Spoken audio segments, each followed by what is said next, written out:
ಒಬ್ಬಳು ರಾಜಕುಮಾರಿ ಇದ್ದಳು. ಅವಳ ಹೆಸರು ಅಜಿತ. ರಾಜನ ಅರಮನೆಗೆ ಸೇರಿದ ಒಬ್ಬ ಕವಿಯಿದ್ದನು. ಅವನು ರಾಜಕುಮಾರಿಯನ್ನು ಯಾವತ್ತೂ ನೋಡಿರಲಿಲ್ಲ.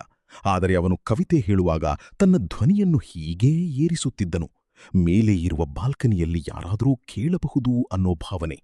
ಅವನು ಆಕಾಶದತ್ತ ಹಾಡುತ್ತಾ ತನ್ನ ಭಾವನೆಗಳನ್ನು ತಲಪದ ಸ್ಥಳಗಳಿಗೆ ಕಳುಹಿಸುತ್ತಿದ್ದನು.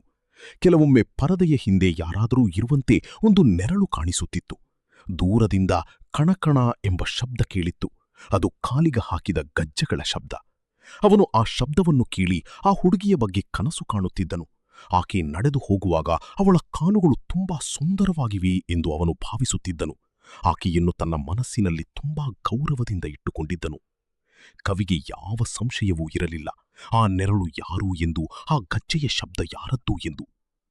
ಮಂಜರಿ ಎಂಬ ದಾಸಿ, ರಾಜಕುಮಾರಿಯ ಸಹಾಯಕಿ, ಪ್ರತಿದಿನ ನದಿಗೆ ಹೋಗುವಾಗ ಕವಿಯ ಮನೆ ಹತ್ತಿರದಿಂದ ಹೋಗುತ್ತಿದ್ದಳು. ಅವಳು ಕವಿಯ ಜೊತೆ ಸ್ವಲ್ಪ ಮಾತಾಡುತ್ತಿದ್ದಳು. ಕೆಲವೊಮ್ಮೆ ಯಾರೂ ಇಲ್ಲದಾಗ ಅವನ ಮನೆಯೊಳಗೆ ಹೋಗಿ ಕುಳಿತು ಮಾತಾಡುತ್ತಿದ್ದಳು. ಅವಳು ಸ್ವಲ್ಪ ವಿಶೇಷವಾಗಿ ಸಿಂಗಾರ ಮಾಡಿಕೊಂಡು ಬರುತ್ತಿದ್ದಳು. ಇದನ್ನು ಜನ ಗಮನಿಸಿದರು. ಜನರು ಇದನ್ನು ನೋಡಿ ಮಾತಾಡುತ್ತಿದ್ದರು. ಆದರೆ ಕವಿ ಶೇಖರ್ ಅದನ್ನು ಮರೆಮಾಡಲಿಲ್ಲ.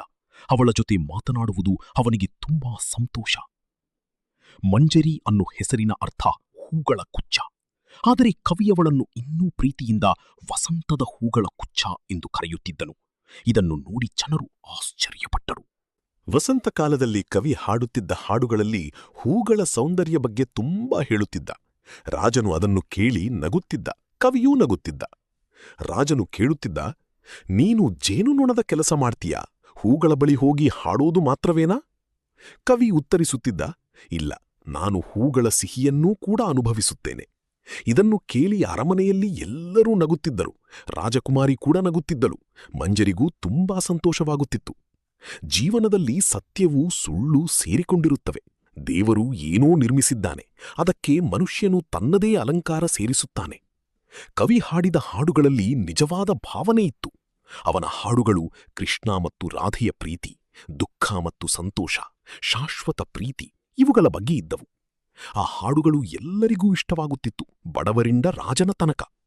ಚಂದ್ರನ ಬೆಳಕು ಅಥವಾ ಗಾಳಿಯ ಸದ್ದು ಬಂದಾಗಲೂ ಜನರು ಅವನ ಹಾಡುಗಳನ್ನು ಹಾಡುತ್ತಿದ್ದರು. ಹೀಗೆ ದಿನಗಳು ಸಂತೋಷವಾಗಿ ಕಳೆಯುತ್ತಿವೆ. ಕವಿ ಹಾಡುತ್ತಿದ್ದ, ರಾಜನು ಕೇಳುತ್ತಿದ್ದ, ಜನರು ಚಪ್ಪಾಳೆ ಹೊಡೆಯುತ್ತಿದ್ದರು. ಮಂಜರಿ ಪ್ರತಿದಿನ ನದಿಗೆ ಹೋಗುವಾಗ ಕವಿಯ ಮನೆ ಹತ್ತಿರ ಹೋಗುತ್ತಿದ್ದರು. ಪರದೆಯ ಹಿಂದೆ ಒಂದು ನೆರಳು ಕಾಣಿಸುತ್ತಿತ್ತು. ದೂರದಿಂದ ಗಜ್ಜೆಯ ಶಬ್ದ ಕೇಳಿಸುತ್ತಿತ್ತು.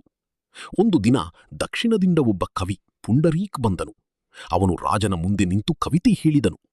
ಅವನು ಎಲ್ಲಾ ಕವಿಗಳನ್ನು ಸೋಲಿಸಿದ್ದಾನೆ ಮತ್ತು ಈಗಲೂ ಗೆಲ್ಲುತ್ತಲೇ ಬಂದಿದ್ದಾನೆ. ರಾಜನು ಅವನನ್ನು ಗೌರವದಿಂದ ಸ್ವಾಗತಿಸಿ ಹೇಳಿದನು, ಕವಿ, ನಿನಗೆ ಸ್ವಾಗತ. ಆ ಕವಿ ಹೇಳಿದನು, ನನಗೆ ಯುದ್ಧ ಬೇಕು, ಕವಿತೆಯ ಸ್ಪರ್ಧೆ. ಇದನ್ನು ಕೇಳಿ ರಾಜನ ಕವಿ ಶೇಖರ್ಗೆ ಚಿಂತೆ ಶುರುವಾಯಿತು. ಅವನು ರಾತ್ರಿ ನಿದ್ರೆ ಮಾಡಲಾರದೆ ಯೋಚಿಸುತ್ತಿದ್ದನು.